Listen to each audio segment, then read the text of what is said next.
shore. Happy Thursday. And it's a gloomy day, which means the clouds are out and it started to rain just a little bit ago. But I have another book to read to you today, and it's called Rain Drop Splash. And it was written by Alvin Tresselt, and the pictures by Leonard Weisgard. So here we go, and it's a pretty old book. Mostly in black and white and dark colors. Drip, drop, splash. Drip, drop, splash. Drip, drop, splash went the rain all day.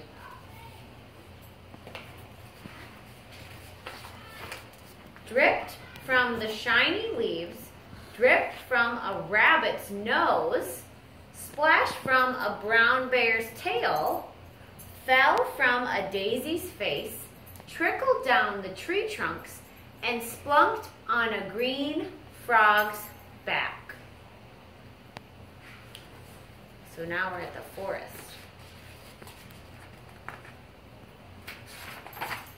There were so many raindrops, they made a puddle. The puddle grew larger and larger and larger until it became a pond. A pond is a little body of water. Water lilies floated on it, little fish swam in it, and tiny snails sat beside it. So now we have a pond from all the rain. Still it rained. Drip, drop, splash, drip, drop, splash, drip, drop, splash. The little pond grew larger and larger and spilled right over into a brook. A brook is like a little river or stream. Tumbling and splashing and running down the mountain.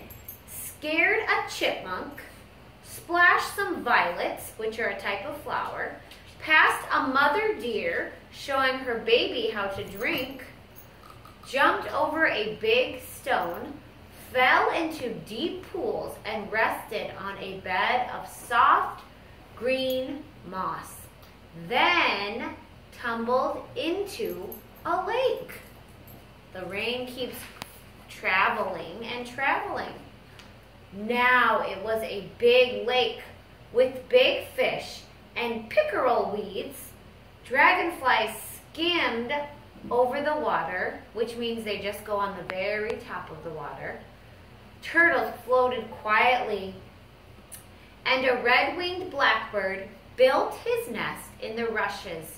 Rushes are types of weeds or big grass that grows on the sides of the water. Still it rained. Drip, drop, splash, drip, drop, splash, drip, drop, splash. The lake grew larger and larger. It flooded a farmer's meadow, and the cows stood in the mud. A meadow is a big area of green grass, but now it's all covered in water. Uh-oh. It covered a road, and the cars couldn't pass.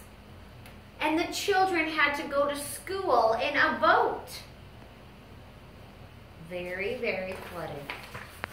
Then it overflowed into a river with houses and towns along the shore. The shore is where the side of the river, not in the river, but on the edge of it. It ran under bridges, over waterfalls. Men fished from the rocks, and two teams had a boat race. There's a whole bunch of little guys right here with oars pushing the boat through the water. Past factories and warehouses, the river came to great cities with docks. There were ships and barges, and scows and tankers, and a boat full of happy people on holiday. A holiday is another word for vacation. And a dock is where all the boats would come in and tie up to. And barges are big, and they carry lots of things on them. They float in the water. Sometimes there's a garbage barge and other things. Little boys jumped into the water. Subway trains and cars ran under it. Ferry boats puffed back and forth on top, and seagulls flew over it looking for fish to eat. There's little boys jumping in. The subway's underneath.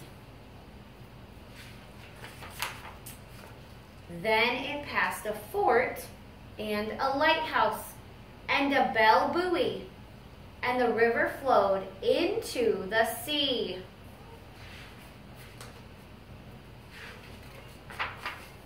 Tall waves rolled up to meet it. There was an ocean liner with lots of tugboats, little tugboats guiding it. The sun came out, and at last the rain stopped. The end. That was a very fun book. We got to watch the rain go on a big journey and saw lots of different areas, didn't we, boys and girls?